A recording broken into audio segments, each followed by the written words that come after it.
જય શ્રી કૃષ્ણ, જય દ્વારકાધીશ મિત્રો। આજે આપણે ભગવત પ્રાપ્તિ નામના 8મા અધ્યાયની શરૂઆત કરીશું।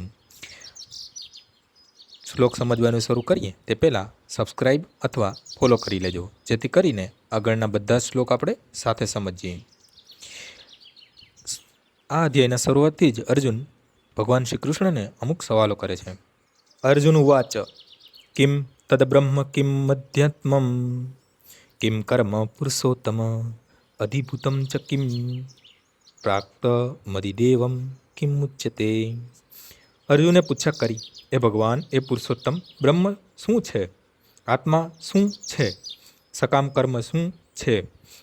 આ ભૌતિક જગત શું છે? અને દેવો શું છે? કૃપા કરી આ બધું મને સમજાવો। આ અધ્યાયમાં ભગવાન કૃષ્ણ અર્જુન દ્વારા પૂછવામાં આવેલા બ્રહ્મ શું છે વગેરે પ્રશ્નોના ઉત્તર આપે છે।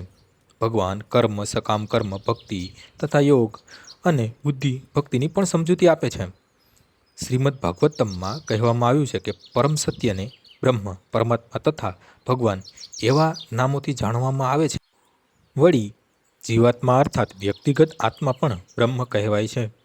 અર્જુન આત્મા વિશે પણ પૂછે છે, જેનો નિર્દેશ શરીર, આત્મા તથા મન પ્રતિ છે। વૈદિક શબ્દકોશ પ્રમાણે આત્માનો અર્થ મન, આત્મા, શરીર તથા ઇન્દ્રિયો એવો પણ થાય છે। અર્જુને પરમેશ્વરને પુરુષોત્તમ અથવા પરમ પુરુષ કહીને સંબોધન કર્યું છે, જેનો અર્થ એવો છે કે તે આ બધા પ્રશ્નો પોતાના એક મિત્રને નહીં પરંતુ નિશ્ચિતપણે ઉત્તર આપી શકે તેવા સર્વોપરી પ્રમાણભૂત પરમ પુરુષને જ પૂછી રહ્યો છે। આજનો શ્લોક અહીં પૂર્ણ થાય છે। આવતીકાલે ફરીથી સવારે 6 વાગ્યે મળીશું। જય શ્રી કૃષ્ણ।